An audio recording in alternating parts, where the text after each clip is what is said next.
Dear friends, हम देख रहे हैं आपका बोर्ड एग्ज़ाम का जो मॉडल पेपर है सेट वन। ये हिस्ट्री का सॉल्यूशन, इसमें 40 क्वेश्चन देखेंगे सारे के सारे जो आपके एक एक नंबर के हैं। इसके बाद में डिटेल सॉल्यूशन के लिए आपको वेट करना होगा। चलिए स्टार्ट करते हैं। आपका जो सब्जेक्ट है इसके सॉल्यूशन की तो ध्यान से देख लेना, हिंदी मीडियम और इंग्लिश मीडियम दोनों के लिए है ये। पहला क्वेश्चन है इसमें, in which part of India did the Harappa civilisation developed, यानी भारत के किस भाग में हड़प्पा सभ्यता का विकास हुआ। तो नॉर्थ वेस्ट जो रीजन है यानी पश्चिमी उत्तर, ये आपका जो है ये राइट आंसर है। ठीक है, फोर्थ वाला ऑप्शन। सेकंड है, the people of the Harappa civilisation worshipped of, किसकी वर्शिप करते थे, किसकी पूजा करते थे या उपासना करते थे। तो मदर गोडेस यानी कि मातृ देवी की। इसके बाद में आपका तीसरा जो क्वेश्चन है इसमें पूछा गया है, from where did we get evidence of flood in Indus valleys civilisation. तो फ्लड आपको बताना है, तो आपका यानी कि सिंधु घाटी सभ्यता में हमें हल के साक्ष्य कहाँ प्राप्त होते हैं। तो कालीबंगा जो ऑप्शन है आपका सेकंड वाला ये सही है, ये आपको लगा लेना है आंसर इस पर। इसके बाद में आपका फोर्थ जो क्वेश्चन है इसमें पूछा गया है आपसे, पाटलिपुत्र वॉज फाउंडेड बाई। तो ये पूछा गया पाटलिपुत्र की स्थापना किसके द्वारा की गई थी। तो ये उदयन ने किया था। उदयन जो हैं उन्होंने ये पाटलिपुत्र का जो है फाउंडेशन रखा था। उसके बाद में पांचवा जो क्वेश्चन है, विच गुप्त ruler is shown playing the Veena in the coin. तो प्लेइंग मतलब वीणा कौन बजा रहा है, बजाते हुए दिखाया किस शासक का चित्र है सिक्के में। तो वो आपको बताना है, तो वो है आपका आंसर समुद्र गुप्त। ठीक है, चौथा ऑप्शन इसका करेक्ट है। इसके बाद में हम नेक्स्ट क्वेश्चन की बात करें तो यहाँ पे है, what was the original name of Kautilya. Kautilya का ओरिजिनल नाम क्या था। तो उनका ओरिजिनल नाम था जो विष्णुगुप्त था। यह विष्णुगुप्त, थर्ड ऑप्शन सही करेंगे आप। इसके बाद में सेवन्थ क्वेश्चन है, बुद्धिस्ट स्पेक्ट स्क्रिप्चर इज। ये बताना है आपको बौद्ध धर्म ग्रंथ है कौन सा, बौद्ध धर्म ग्रंथ है। तो ये वाला जो है आपका टिपी टाका जो है, या इसको त्रिपिटाका बोलते हैं या त्रिपिटक भी बोलते हैं, इस तरह के इसको कई लैंग्वेज में बोलते हैं, थोड़ा पढ़ने का मिस्टेक होता है। तो ये इसका आंसर है फर्स्ट वाला। और इसके बाद में आठवां जो क्वेश्चन है इसकी बात करें तो यहाँ पूछा गया, battle of Kalinga took place इन, कब हुआ था कलिंग का युद्ध। तो ये आपको बताना है, तो 261 BC जो है, थर्ड ऑप्शन इसका करेक्ट है। उसके बाद में नाइन्थ जो है क्वेश्चन, इसका जो आंसर देखें, what was the childhood name of Mahavir. Mahavir का आपको चाइल्डहुड नाम बताना है। तो उनका नाम था वर्धमान। ठीक है, वर्धमान नाम था उनका। उसके बाद में अगर हम बात करें नेक्स्ट क्वेश्चन की, तो इसमें पूछा है, स्टूपा इज़ रिलेटेड टू। तो ये जो स्तूप है ये किससे संबंधित था, ये आपको बताना है इस क्वेश्चन में। तो ये बुद्धिस्ट जो है बौद्ध धर्म है उससे संबंधित है ये। इसके बाद में 11वां जो क्वेश्चन है, अकबर एबलोइज्ड द जिया टैक्स। तो इन्होंने कब अकबर ने ये जो जिया कर को समाप्त किया ये आपको बताना है। तो 1564 में उन्होंने ये जिया कर समाप्त कर दिया था। तो ये है आपका फर्स्ट ऑप्शन इसका करेक्ट। 12वां जो क्वेश्चन है इसमें पूछा गया, हु वाज द फेमस भक्ति सेंट ऑफ बंगाल। तो भक्ति सेंट मतलब भक्ति संत जो है वो बंगाल के कौन थे, ये आपको बताना है। तो ये है चैतन्य महाप्रभु। ठीक है, चैतन्य महाप्रभु का आपने कभी नाम जरूर सुना होगा। तो ये जो थे बंगाल के प्रसिद्ध भक्ति संत थे।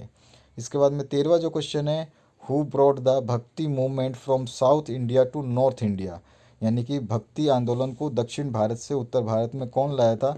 तो उनका नाम था रामानंद। ठीक है, रामानंद जी थे, उन्होंने ही इसका जो है प्रसार किया था। इसके बाद में आपका नेक्स्ट क्वेश्चन है 14, the term district was non by which name in Mughal administration. तो यहाँ पे आपका इसका आंसर आ जाएगा सरकार।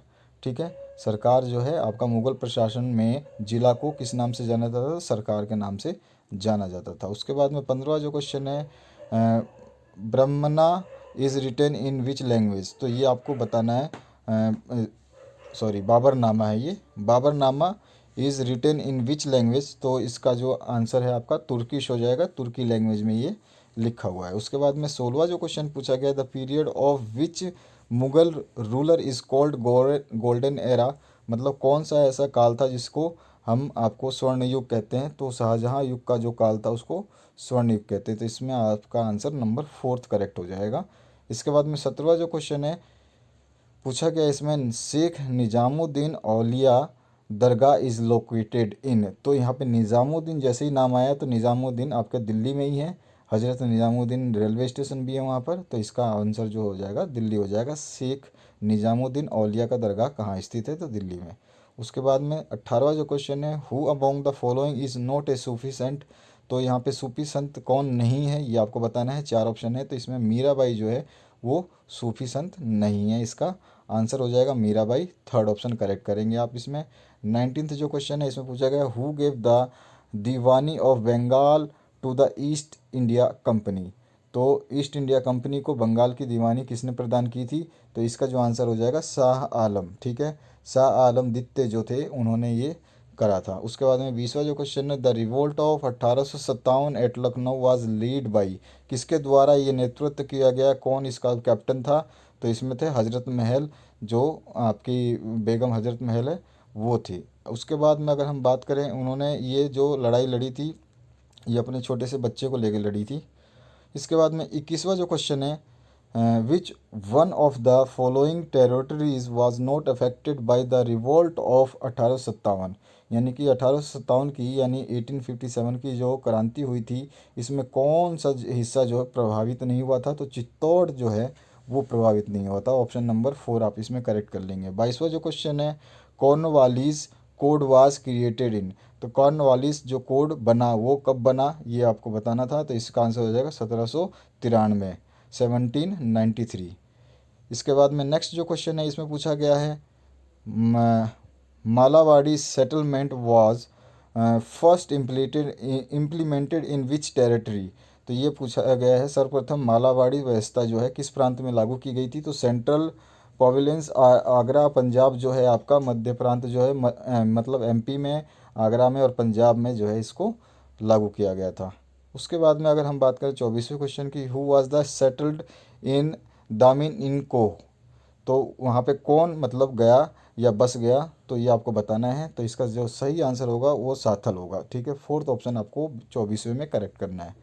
25वां क्वेश्चन है, who was the first women president of Indian Congress national Congress. तो यहाँ पे एनी बेसेंट जो है वो आपका इसका राइट ऑप्शन है, जो भारतीय राष्ट्रीय कांग्रेस की प्रथम महिला अध्यक्ष बनी थी। उसके बाद में अगर हम 26वें क्वेश्चन की बात करें, who was the political mentor of Mahatma Gandhi. Mahatma Gandhi के जो गुरु जी थे, राजनीतिक गुरु, उनका नाम क्या था, तो गोपाल कृष्ण गोखले जो हैं वो उनके राजनीतिक गुरु थे। इसके बाद में 27वां क्वेश्चन है, direct action day was celebrated on. तो प्रत्यक्ष कार्रवाई दिवस कब मनाया जाता है, तो 16 अगस्त 1946 को ये मनाया जाता है, और ये बंगाल का एक एक्ट है जो हुआ था। इसके बाद में अगर हम 28वें क्वेश्चन की बात करें, Kheda peasant revolt took place in. तो जो खेड़ा कृषि विद्रोह हुआ वो कौन से सन में हुआ था, तो 1918 में इसको लागू मतलब लोगों ने, वहाँ के किसानों ने, सभी जगह के किसानों ने इसको किया था। तो 1918 इसका आंसर करेक्ट होगा। तो थर्ड ऑप्शन करेक्ट कर लीजिए। उसके बाद में 29th क्वेश्चन की बात करें, who were members of cabinet mission. तो कौन आपके जो कैबिनेट मिशन जो है उसके सदस्य थे, कौन कौन थे, तो यहाँ पे 3 ऑप्शन दिए गए। उसके बाद में लास्ट ऑप्शन लिखा है ऑल ऑफ दिस। तो ये सारे के सारे ही इसके सदस्य थे, इनके नाम इन्होंने लिखे हैं, आप इनको याद रखिएगा। इसके बाद में 30वां जो क्वेश्चन है इसमें है, the word socialist was added to the preamble via. तो कौन से एंडोमेंट से मतलब इसको जोड़ा गया, या कौन सा संशोधन हुआ था उसके द्वारा जो समाजवादी शब्द है उसको जोड़ा गया था, तो 42वें संशोधन में इसको जोड़ा गया था, 42nd अमेंडमेंट। इसके बाद में आपका जो है ग्रुप बी आ जाता है, और यहाँ पे 31st क्वेश्चन जो है फिलअप्स के हैं, तो यहाँ पे सारे फिलअप्स कर लेते हैं। पहला फिलअप से, the largest city of Harappa civilisation is. तो इसको राखी गढ़ी बोलेंगे आप, ये इसका आंसर है। हिंदी में भी इसको आपको राखी गढ़ी ही लिखना है। हड़प्पा सभ्यता का सबसे बड़ा नगर कौन है, तो राखी गढ़ी है। उसके बाद में 32वां जो क्वेश्चन है इसमें पूछा गया है, dash succeed in first reading the Brahmi script. तो जेम्स प्रीपेंस जो थे इन्होंने ये ब्राह्मी लिपि जो है समझा था पहली बार। उसके बाद में 33 जो है, Ashoka accepted dash religion after Kalinga war. तो कलिंगा युद्ध के बाद में अशोक ने कौन सा धर्म अपना लिया था, तो अशोक ने बुद्ध धर्म अपना लिया था, बौद्धिज्म आप इसको इंग्लिश में लिखेंगे। उसके बाद में 34वां जो क्वेश्चन है, the Mughal ruler dash was crowned twice, किसने 2 बार मुकुट पहना है या राज्याभिषेक हुआ उसका, तो ऐसा रूलर था मुगल का औरंगजेब, जिसका 2 बार राज्याभिषेक हुआ था। उसके बाद में 35वें क्वेश्चन की बात करें तो 35वें में पूछा गया है, dash is the Holi scripture book of Sikh, Sikh का बुक का नाम बताना है जो वो पवित्र मानते हैं। तो आदि ग्रंथ आप बोलेंगे जो कि ओरिजिनल नाम है, और उसको बाद में गुरु ग्रंथ साहिब भी बोला जाता था जो काफ़ी फेमस हुआ। तो आदि ग्रंथ बोलें या गुरु ग्रंथ साहिब, ये उसका नाम है जो सिखों का पवित्र धर्म ग्रंथ माना जाता है।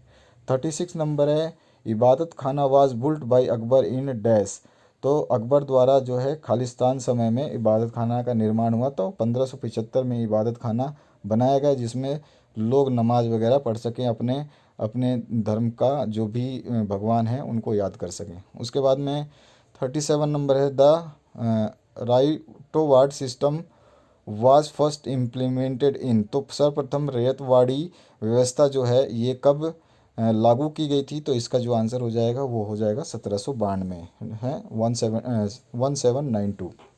इसके बाद में 38 क्वेश्चन जो है, British paid a pension of ₹12 lakh to dash Nawab of Awadh and sent him to Calcutta, तो इसका आंसर हो जाएगा वाजिद अली शाह। ठीक है, अंग्रेज़ ने अवध के नवाब वाजिद अली शाह को 12 लाख की पेंशन दी और उसे कलकत्ता भेज दिया। उसके बाद में 39 है जो, द इंसिडेंट ऑफ चौरा चोरी ऑकर्ड इन 1922 में, यानी कि 1922 में ये जो इंसिडेंट हुआ था, यानी चोरा चोरी घटना जो हुई थी वो 1922 में घटित हुई थी। और 40वां जो इस सेक्शन का क्वेश्चन है ये है, there were a lot of dash members in the constituent assembly, संविधान सभा में कुल कितने सदस्य होते हैं, तो 389 सदस्य जो हैं टोटल थे। कुछ मतलब 289 या 280 कुछ तो अलग थे, बाकी 93 अलग थे, और कुछ बाकी जो बचे वो अलग थे, इनको सभी को मिला करके 389 थे। तो ये आपके इस सेक्शन का पूरा सोल्यूशन है। नेक्स्ट सेक्शन के लिए बने रहिए इसी चैनल पे ताकि हम आपको जल्द से जल्द उसका सोल्यूशन प्रोवाइड कर सके। Thank you very much for watching this video, और आप मोर अपडेट्स के लिए हमेशा इसको सब्सक्राइब करके रखें ताकि आपको अपडेट्स मिलते रहें।